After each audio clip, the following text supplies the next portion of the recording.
முக்கிய செய்தி சேலம் மாவட்டம் ஏற்காட்டில் காலை முதலே கனமழை கொட்டி வருகிறது.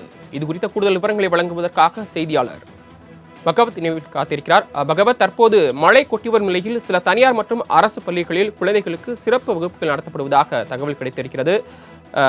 இது தொடர்பாக என்ன நடவடிக்கை எடுக்கப்பட்டிருக்கு? அந்த பகுதியில் பெய்து வரக்கூடிய மழை நிலவரம் என்ன? வணக்கம் சார்.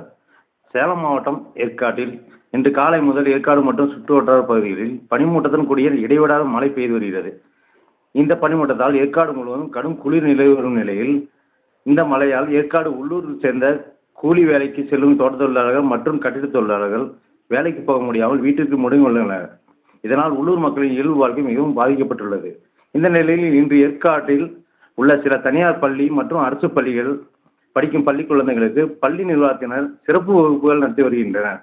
ஏற்காடு இன்று காலை முதல் தொடர்ந்து மழை பெய்து வரும் சமயத்தில் சிறப்பு வகுப்புகள் வைத்ததால் ஏற்காடு மலை கிராமத்தில் இருந்து வரும் பள்ளி குழந்தைகள் பள்ளி முடிந்ததும் தங்களது கிராமத்திற்கு செல்வதற்கு ஏற்காடு பேருந்து நிலையத்தில் மழையில் நடந்தபடி பஸ்ஸுக்காக காத்திருந்தனர். மழை காரணமாக அரசு பல்வேறு மாவட்டங்களில் பள்ளி கல்லூரிகளில் விடுமுறை அறிவித்த நிலையில் ஏற்காட்டில் உள்ள பள்ளிகளில் சிறப்பு வகுப்புகள் நடத்தி வருவது பள்ளி குழந்தைகளின் பெற்றோருக்கு வருத்தம் ஏற்பட்டுள்ளது. தமிழகத்தில் எங்கு புயல் ஏற்பட்டாலும் ஏற்காட்டில் மழை பெய்வது வழக்கம். இதனால் சேலம் மாவட்ட நிர்வாகம் மற்றும் கல்வித்துறையினர் ஏற்காட்டில் மழை பெய்யும் சமயத்தில் ஏற்காட்டில் உள்ள பள்ளிகளுக்கு விடுமுறை அறிவித்து நடவடிக்கை எடுக்க வேண்டும் என்று, இதுபோன்ற மழை நேரத்தில் சிறப்பு வகுப்புகள் எடுக்கும் பள்ளிகள் மீது நடவடிக்கை எடுக்க வேண்டும் என்றும் பள்ளி குழந்தைகளின் பெற்றோர் கோரிக்கை வைத்துள்ளனர். தங்கள் வழங்கிய தகவல்களுக்கு நன்றி பகவத் சிங்.